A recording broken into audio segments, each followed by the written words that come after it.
Ikhbar kibabnya.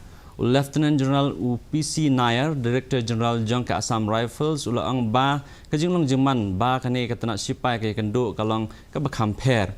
Ulang baki sipai kim pat jui kendo yakum kani bat kum kani kajingja kala jateng habas dang usnam kendai po haba kinaga bat ki kuki kilele paramaki bat hapo parak kuki ru kaladan kajingle markeliang ha bakut usnam kendai po.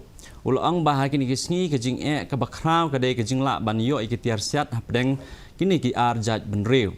Ha kajuk kapor ulang ba kajing kela ha kini ki postnam baladep kalong kabajur ha kabayadai bat kajing tei ki jaka puli puthi kalat yo kam yo jam ki kat lingsun bat ki surok ba bat dei kani kaba ukwa ban patngamau kinong snong ka Manipur.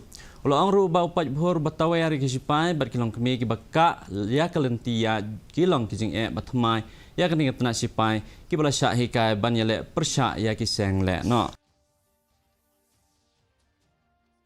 We have never faced anything of this kind in our long years of history. It's new to us, it's new to Manipur also. In a way, something similar happened in the early 90s when the Nagas and Kukis fought. And then within the Kuki groups also there was a fight in late 90s. One today when I see, I think the biggest challenge is the large number of weapons that are out in both the communities. The society has become weaponized.